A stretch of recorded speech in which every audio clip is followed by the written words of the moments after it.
Let's talk about hooking strikes. Hooking strikes could be hook, body shot, or shovel hook, and even the elbows, right? Come from that hooking trajectory. Because people get down jabs and crosses pretty easy, but it seems like sometimes people struggle with doing a good hook, okay? So first of all, if we're just doing it in the air from our position, remember how we talked about pivoting as our engine, our power generation. I'm planting this leg, I'm pivoting around this hip, the ball of that foot, right? That's pretty easy to see for a cross. Do the same thing for a hook. Now I'm going to plant this foot, I pivot around this hip, or I pivot around this hip on the ball of this foot, this way. Okay? So it's like this. And notice I'm not dropping my arm and making this huge gap because I'm vulnerable right here, right? Because now I've left all this open.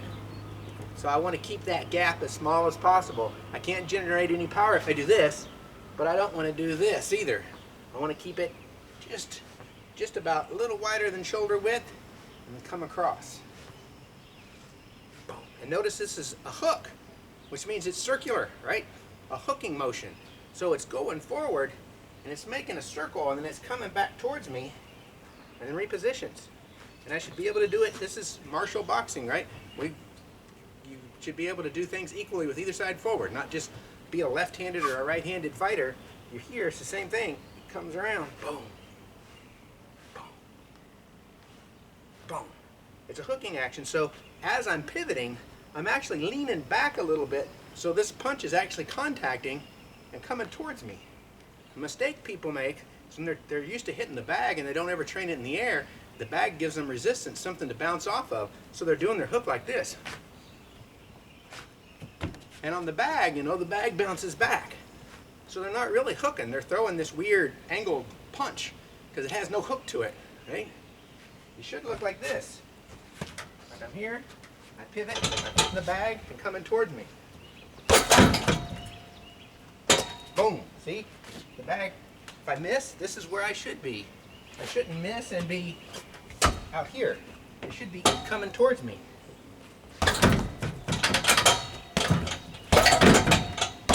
And that's how you can so easily come right back to guard position because your fist is already headed back towards you. It shouldn't be hanging out here in space because you've got to be close to land this. And if I'm close to land this, I'm in a vulnerable position. I got to be this close to Bob to land a good hook. You don't land a hook from out here because then you'd be hitting him with the flat of your knuckles, which if you got a big fluffy boxing glove on, that might work. It's not going to work if you're bare knuckle. You got to hit square to avoid injuring your hand if you're bare knuckle. So I got to be this close to Bob to land this. So Bob can land it too. So I want to be able to, this close, land it, and then my guard is right back up again.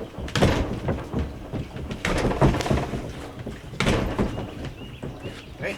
It's a hook. It's a circular punch. Boom. My hand is this way, not this way. Right?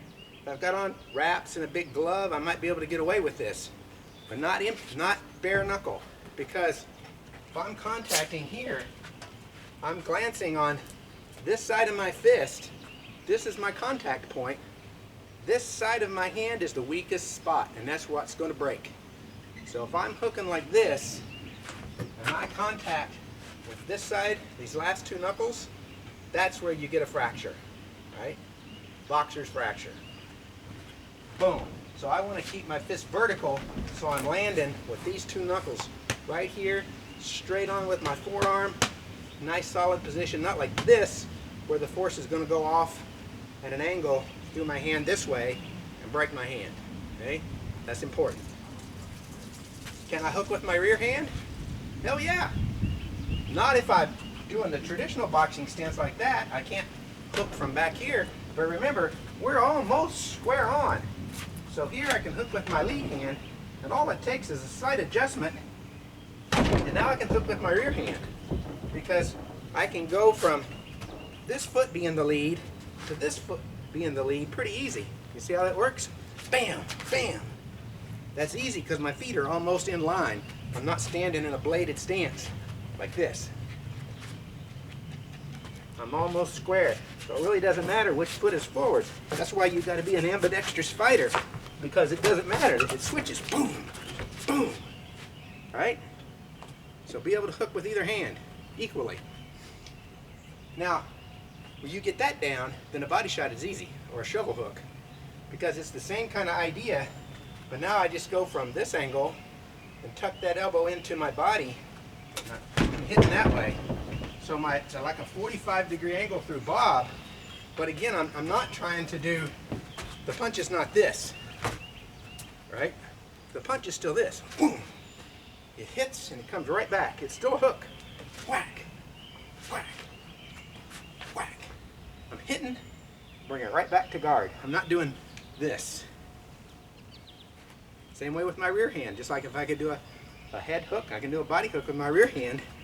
Not if I'm back here, but when I'm here, boom, boom. Hits and comes right back. Whack, whack, whack.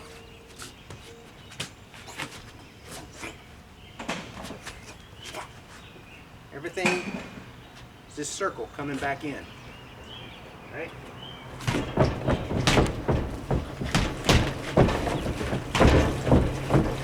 Okay, so that's the hooks and the body shots. Now, even ring boxers do elbow strikes sometimes. It's considered a dirty trick, and it's illegal, but they can do it because you're so close with this hook. All I have to do is miss with the hook and carry through, hit with the elbow. It's the same motion. Boom. Here it looks like it was going to be a hook. Oh, I'm sorry, it was too short. Bam.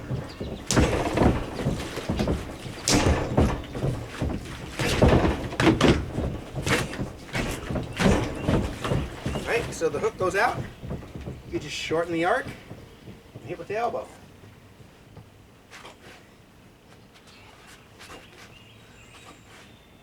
Now the important thing here is, when you're doing an elbow strike, you open your hand and bend your wrist. Because if I keep a fist, that's as far as it's going to go, right? If I open my hand, suddenly I get about 4 inches more carry through because my arm can collapse into my chest. This hand stays up because obviously if I'm close enough to elbow him, he's close enough to hook or elbow me. So I keep it up where it normally is. And you'll even see people kind of cover high like this. It can be straight horizontal, or it can be on a diagonal. It's the same thing. The diagonal works a little bit better sometimes, because you can actually come right down on the edge of the guy's jaw. If I'm here, that diagonal, bam. And then you get right back to my guard. Right back to the guard. So you can see how close you have to be. This is not like Muay Thai. We're going to be out here. Whoa. Right? This is boxing, so we're in close. There's the hook. There's the hook. Boom. Elbow strike. Elbow strike. I'm this close.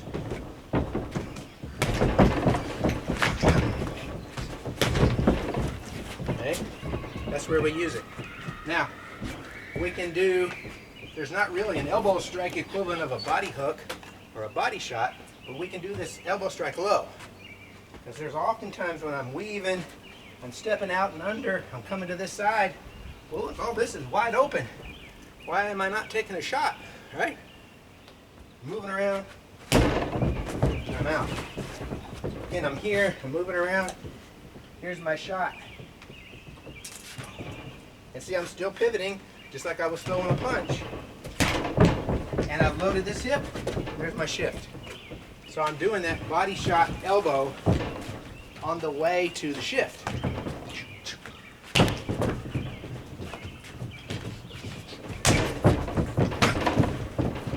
It's just as I'm moving, here's my weave. The elbow is part of the weave. Shift. The elbow strike is part of the weave. Shift. Boom. And that's easy to throw in when you're in close. Illegal in the boxing ring, but we don't care about rules. Okay.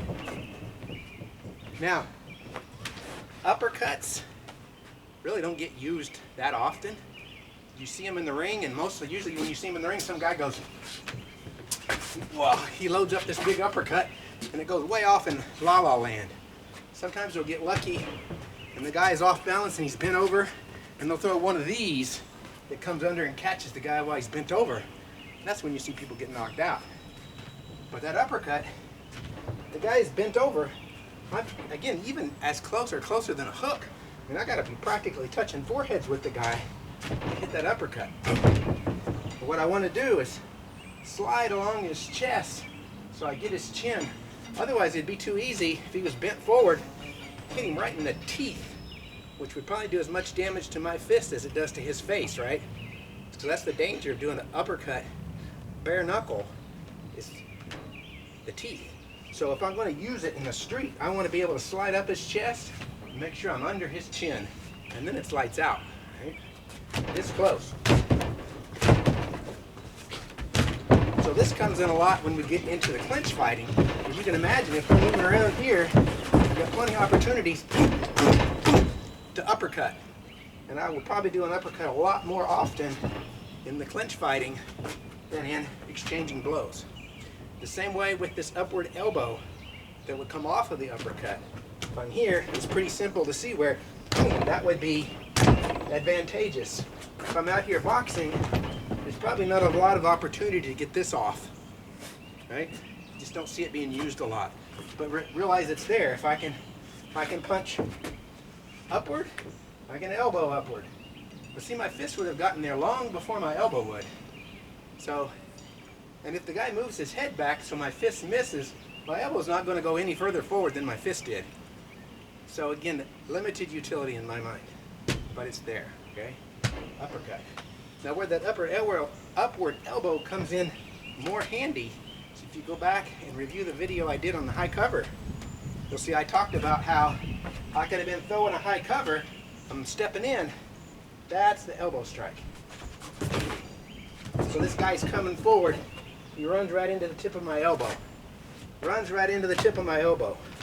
That's when I see that coming in handy. Boom. Right there. Right? Covering up, driving that elbow straight into his chest, his face, his neck. It's not this way, it's forward. Boom. Boom. Spiking him with the elbow. That's useful. Okay? Alright, that's what I've got for now.